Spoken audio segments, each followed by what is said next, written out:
I'm Maria Menounos, and you're tuned in to AfterBuzz TV, the ESPN of TV talk. Now, let the buzz begin. Oh, okay, because I can't see it. Okay. Hey guys, welcome back to a very special edition from the Star. And no, I know we're not at the studio, but with these times, we're at our house, but we're still doing the interview for you guys. I'm your host, Chae Jones, and I have Alisa Reyes with me, well, at her house. So it's so close. Like, we're just so close right now. And you might recognize her from All That, or you definitely recognize her voice as the sassy but amazing La Cienega Boulevard is. How are you feeling? Hi. Oh, hi, sweetheart. Thank you for that beautiful intro. I'm so excited to be here. And even though, unfortunately, I'm not physically with you, I am definitely in the comfort of my own home. And thank God for technology so that we can, make this happen. And I didn't want to stop the momentum. I said, I feel like in times in times like this, we just definitely need to keep living our lives and spread that positivity. And I figure a fun little interview like this with you would be just the cherry on top. Oh, thank you so much. And I'm so excited. We have a lot to get into because I still can't believe it's been 25 years since All That premiered. How does that feel for you? Like when you hear that, I mean, like, how does that feel for you when you hear that it's been 25 years? I feel really blessed. I feel like it's kind of a trip down memory lane, a little bit mixed with nostalgia and just very fond memories. I can't believe it's been that long. I can blink my eyes and feel like, I was in Universal Studios just yesterday with the cast and our families and just, being in the present moment. But now for things to come so full circle, and to have the show be brought back on with such an amazing cast, and then to have my co-stars alongside of me now, like, creatively being involved in the show and me getting a chance to be able to pass down the torch and even do some new characters really has just been a blessing. And I'm in so much gratitude. And it's just been an amazing journey thus far.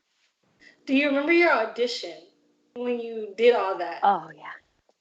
I definitely do. I like to say, like, almost 6 or 7 auditions later is when then I officially landed the series regular role in the show. I'm the only one out of New York City. I'm from Manhattan, New York. So I remember in the early 90s, my acting manager at the time, shout out to Marilyn Zintner. She was my manager when I was a kid. And I remember she calls my mother and I, and she's like, you have this great audition opportunity. It's for Nickelodeon. It's an untitled sketch show, but you have to go in and do basically, this. I call it like this, rubbing, your stomach and patting your head at the same time. And, you just got to go in and be you, Lisa. And, a lot of my other co-stars had stand-up comedy experience, and some were coming out of boot camps. And this is kind of like what they lived and thrived as a kid. And for me, I was just auditioning for modeling, movies, industrials. I did music videos. I did hosting. I did commercials. So something like this was completely different. And so I just YOLO'd. I was always, and as you can see, very animated and have a lot of energy. And my mom put her head with my head, and we created some really fun monologues. And I just went in and just acted a fool. And about 6 or 7 auditions later, Kenan Thompson and I were like the last 2 cast, because at the time I remember Kenan was finishing Mighty Ducks, so they were trying to finalize things with him. And the magic number was 7. And all of us came from different states. And so I like to call us the United Nations. We were a little bit of like a melting pot of diversity that just went together so well. I mean, speaking of diversity, representation matters so much. And for a kids show back in the 90s, it was almost unseen on television to see that many people represented at one time. Yeah, you mean ethnicity-wise? Ethnicity-wise. Like, as I remember for me as a kid watching Kenan and watching Kel and then Angelique, and I was just like, I saw, myself like, for the first time, like actually on a show being funny, and that was cool for me. Yeah, I mean, without a doubt, I feel, I'm Irish, Italian, Dominican. So I'm definitely the United Nations in one. My poor husband. I'm sad sassy to the core, but I always mean well. But definitely, I always said to myself, I want a little boy or girl, no matter what ethnicity they are, to be able to look at us as role models. That's why a lot of the work that I do, I'm always very specific about the roles that I choose, because I know I still do a lot of kid-friendly stuff, even though I'm an adult. And doing kid-friendly stuff is always going to be a part of me. Nickelodeon has definitely left an imprint on me. And yeah, I'm going to take it with me to the day I die. I will never, ever forget, my memories that I had, because what little girl or boy can say at 13, 14, they get to their jobs at Universal Studios, and every day was just so much fun. Don't get me wrong, we worked very hard, but it was so much fun. And even now, being back in the show, it has been so surreal. It like tripped me out and made me emotional, but it's like as if I never left.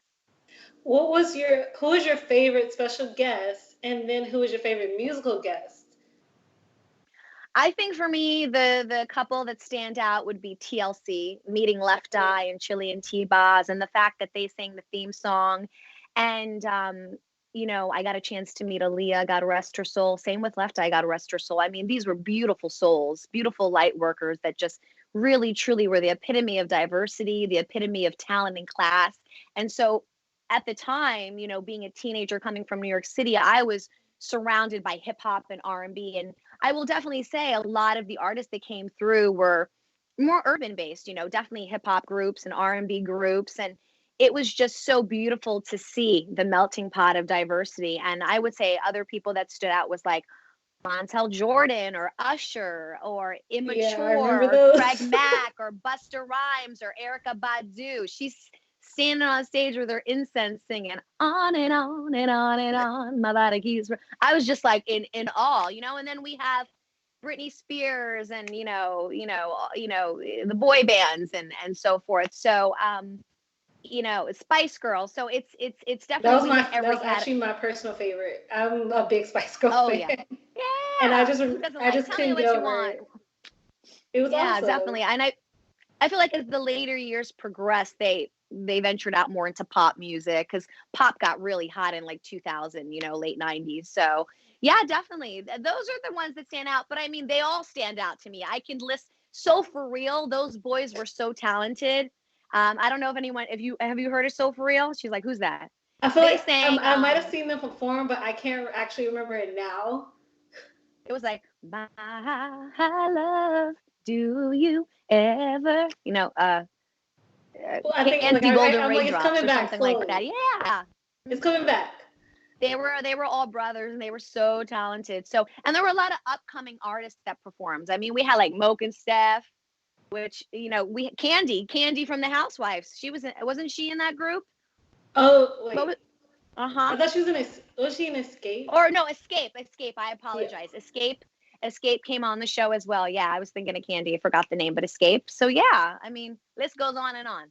I know. I remember M2M. That's when I got into like folksy more, and their music just spoke to me. I remember them performing there, and I just fell in love at that moment with them because of all that. I love it. I love it. I love it. I love it. I mean, you got to play so many different characters from like season 1 to season 3. What was your personal favorite character that you played, and then what was your favorite character of another cast member? I'm always gonna go to Kiki the Island Girl, where Lori Beth Denberg plays Fran, and I'm on the island with her, just driving her crazy. But then I would say Falafel the Genie, where I played the genie that went.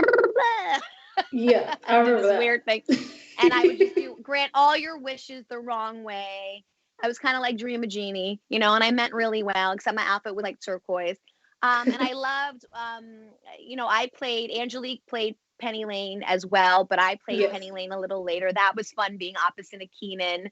And I played in a sketch opposite of Keenan when they were, looking for a new host for the Randy and Mandy. Yes. And I was like, I only like a little bit, a dollop. And then he put my face in the cake. But I remember that one specific episode we had Chris Farley guest star on the show. And that was one of my favorite iconic moments to rewatch. Mm-hmm. Like, it's like, he was so sweet. Amazing. Like you've He had so invited many all like of us. special guests, like get like Oh slimed yeah. on or Oh, downed in totally. chocolate. Uh-huh. But What he like was how many? so sweet because, not to interrupt, I was No, going go to say ahead. Chris Farley at the time was promoting a movie and he invited the whole cast, I remember, to go check out the movie, to go to the party, and our parents came, and it was like our first time really experiencing like a red carpet, because all of us are kind of new in the business, so it was a journey for all of us, and I just wanted to share that because he's monumental, and I think he's one of the great comedians, and so we have to give him a little love and respect. You know what I mean? Definitely. Yeah. Like all that was literally this SNL for kids during the 90s, during basically the 10 seasons that it was on, for those who actually Yes. remember it. It was always Hmm. amazing. It was always funny. And it just gave kids like a chance to feel like a kid for a while. Like, cause like most, like obviously you're watching Yeah. SNL, like they're more adult themed. And this was literally for kids, by kids, For kids. performing things that we actually understand. Right. Because before us, there were great shows like Roundhouse, which was one of my favorite shows. And I love that theme song. It was like a rotating stage, and they had a song like "Whenever my life gets me so down, I know I can go down." Remember that show? And then, No, sorry. I would say then we had. Oh no, you have to YouTube it. No, Roundhouse was so I cute. It actually was have to kind of like YouTube in it a now. living color. And then you Oh, have to. okay, cool. And then Was it yeah, like yeah, yeah. Broadway kids? Sort of, they sang and danced. They were all immensely like triple threats. It kind of Okay, reminded me of the Mickey Mouse Club, but with Nickelodeon. Uh-huh. gotcha. Okay. Yeah. But and then you have In Living Color and all these other shows. But I really feel like yes, there was nothing like all that on TV. And when we all got together, there was this magic formula that just really worked. And even when I left the show to move on to do other work in this business, um, all the other cast members that came on, like, Mark Sal and Lisa Foyles and, Nick you Cannon. know, Nick Cannon and Danny Tamborelli, at the end of the day, there's just a list that goes on and on of such talented cast members. And now the new cast members are just absolutely just balls of fun. I mean, shout out to all of them. I love them. Um, I had such a blast working with them. I'm excited to continue working with them, and I know that the sky is the limit for them, and I know what it did for me. So when I first met them, I was just like, enjoy this moment, because this is like the best time ever. And I know that they're in gratitude, and all of their parents are so sweet. And literally the same people that are on the new season, the new, all that, some of them are, the same writers. We have, Heath and Kevin that are producers, but they were writers at the time. Now they're writing and producing it. We have, Brian Robbins, who was the creator, now the president of Nickelodeon. Kenan Nice. Thompson and Cal Mitchell are now EPing it. So it's so beautiful to see everything in alignment. And even the makeup person, that was our makeup person previously back in the day is now still our makeup person here, so it's crazy. It's crazy, and it's all family, and I love it, and it's just been a blast. I mean, speaking of the reboot, you got to play like 3 different very characters, and one character like fans absolutely loved, and in a way, it was passing of the torch to Nathan Yeah. and Chung-goon, because the Island Girls finally escaped. You finally Yes. escaped the island. We And I did. It was I a personally very love that episode. emotional. Oh, it was so much fun, but yet it was so emotional. But it was like as if Lori Beth and I never skipped a beat. We had the best time ever doing that sketch and just basically rehearsing it that week and getting it ready for the audience. We were center stage for that episode, right in the middle with the audience, and I felt like I was like going live on Broadway. I was so nervous and excited, and the minute they said action, it was like I never left the island. And I didn't know what they were going to do, the writers. I didn't know if girls were going to take over, if the boys were going to take over. I think it's perfect with Nathan and Chung-goon. Chung-goon, I love his like forever. No, it was vibe, very this 2020 vibe we're feeling. Yes. Like coming as a DJ, and then And Nathan's the very friend and his very put together. kind of We're like, stuck here. very, yes. It's great. It's perfect. It's a great frequency. And it was a blast. And listen, you never know what can happen. We left the island, but you never know. And that's what's great about TV and sketch comedy. Like, you could, I remember when I did soap work, you could have your head cut off and still come back on the show. You know what I mean? So at the end of the day, at the end of the day, with sketch comedy and all these characters, whether new or old or whatever, whether we come back or we pass down the torch, there's a lot of doors open for so many things. And that's what's great. And the writers, shout out to All That writers, they're just killing it. They are just banging out some great shtick. And these kids are also creatively definitely incorporating the energy and the frequency and the ideas, kind of like we did too when we were doing the show. And I think that's what makes the magic, is it's a whole unified pot of magic, if that makes any sense. No, it makes a lot of sense. Like watching these kids now do all that, which is a show I grew up watching, but I still felt the same, like you said, the same energy. Like they were meant to do this. Like they picked the right kids to reboot all that and bring it back to life. And I'm so happy for it. And I love that they're singing now, because we didn't really do that too much. And all of us do have music and dance backgrounds. Some of us do sing and dance. So to see the kids be able to do that now is great, because I know what it's like to have all these different traits that I want to share and all these different talents and skills that I want to share. So the fact that, Nickelodeon's allowing them to also creatively now musically add things is so awesome. Like, some of them are doing full on music videos, and I'm just like, my mind's blown away and I can't stop watching.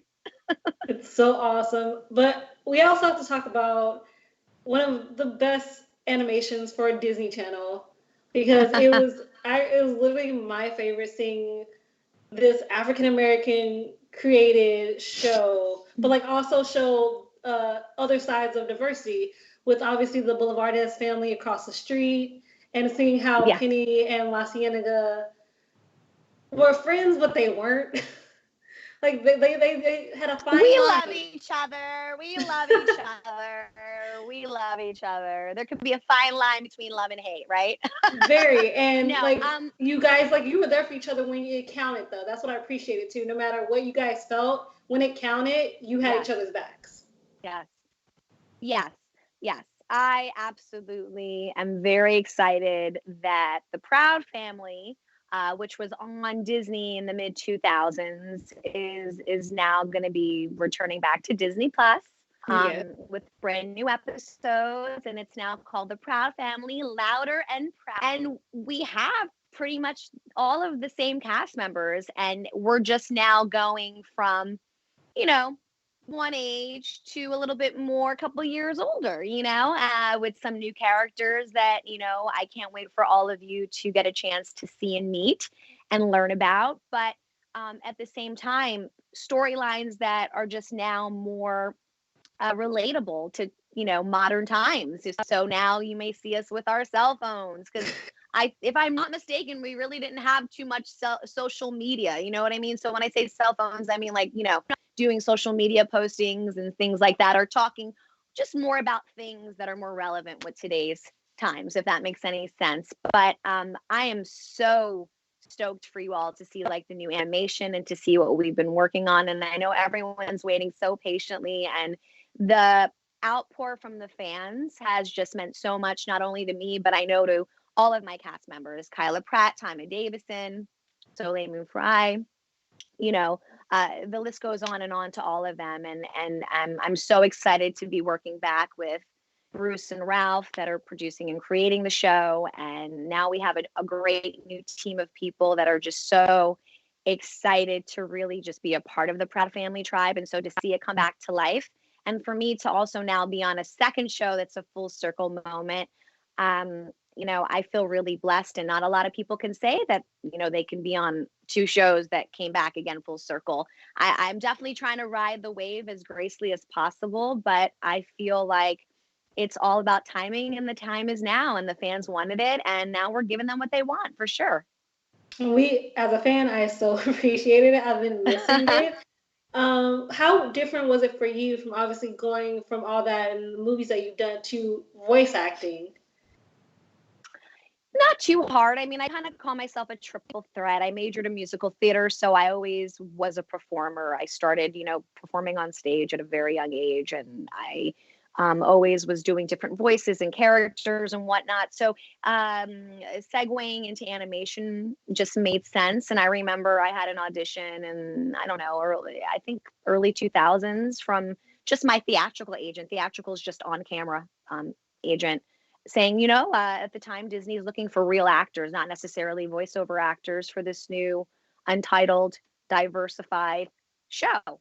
And I remember when I went in for the audition, a lot of people were planning on reading La Cienega, like the stereotypical Latin accent. And I remember when I went in, I said, listen, I'll do this for you, but I will say I'm Irish Italian and I'm Dominican from Manhattan, New York. And I now live in California, so my voice and my accent may go in and out of being a little sassy, but then sometimes I call myself like a Dominican Italian Valley girl. I don't know if that makes any sense.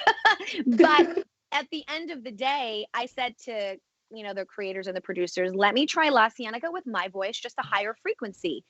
And when she gets sassy, I'll bring that Dominican Italian side out. And they embraced it and they loved it. And after I showed them their way and my way, they let me do a little bit of a meshing of both. And then we ended up kind of going with just my original voice. And it worked out great. I mean, even as they were drawing La Cienega throughout the process, she became looking, I feel like not exactly, but she looks like me a little bit.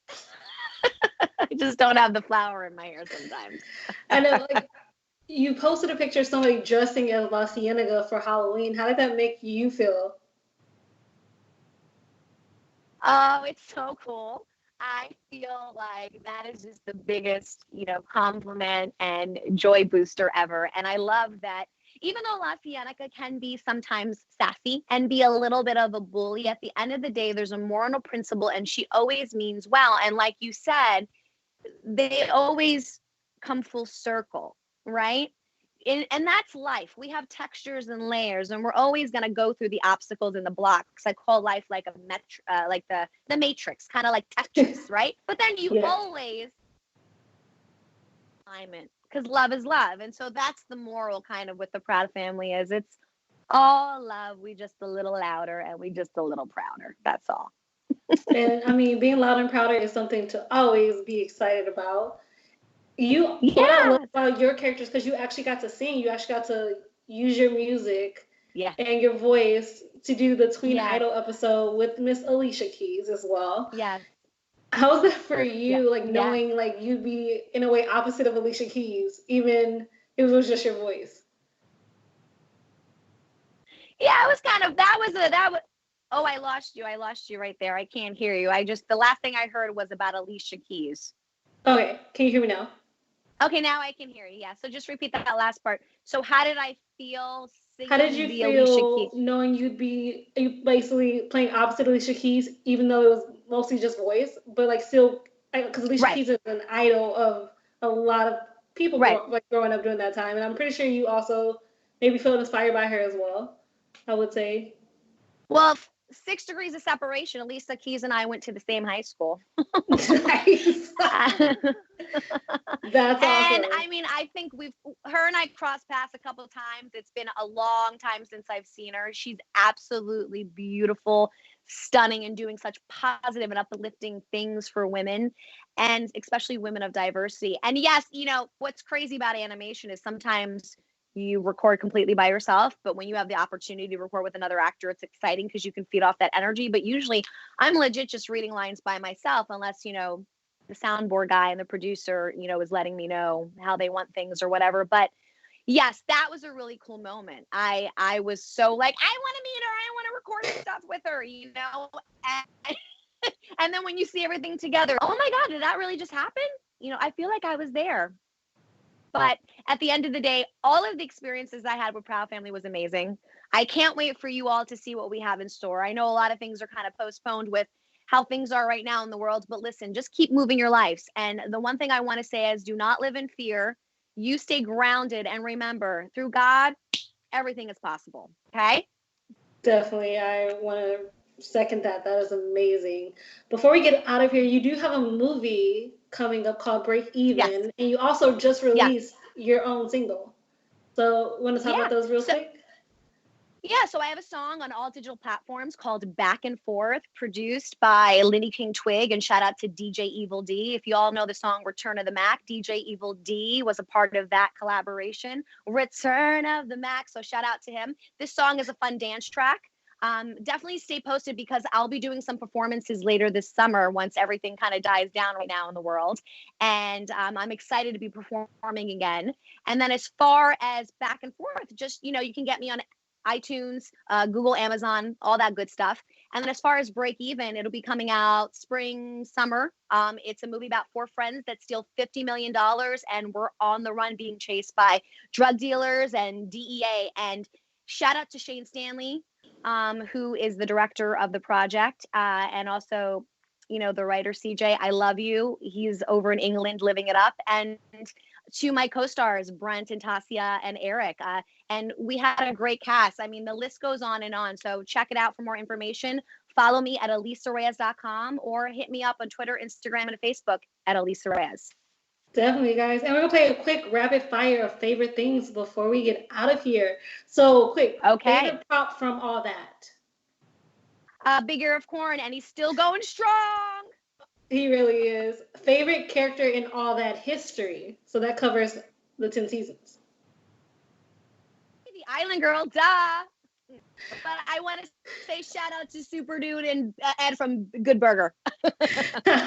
Favorite character in the Proud Family? La Cienega, but I love me some Penny and I love me some Tommy, but I also love me some Sugar Mama. Love that. Favorite action stunt you got to do in Break Even? Driving a Jeep, going through the desert, and then also I would say jumping off a sailboat. Oh, that sounds fun. I want to try that. Well, thank you so much for joining Dish Upon a Star. Guys, we're going to do this again in the studio. Keep following Alisa at Alisa Reyes, all social platforms. You can follow me at Real Chae Jones, and you can follow Dish Upon a Star at Dish Upon a Star _ for more news on when she be coming back, when all this craziness has kind of died down a little bit, so we can bring you more amazing content, more great talks. Thank you guys so much, and thank you so much for doing this with me. I had so much fun. Thank you so much, sending you and everyone at AfterBuzz and everyone that tuned in and everyone in the world so much love and light. And until I see you in person, you be well, okay? You too. Bye, guys. Bye. Our founder, Kevin Undergaro, and me, Maria Menounos, would like to thank you for tuning in to AfterBuzz TV. Remember, we're not just the first, we're the biggest in the world, and we're the only destination for all your favorite TV shows. Whatever you crave, we've got it. So go to AfterBuzzTV.com and check out our lineup. Buzz you later. The views expressed herein are those of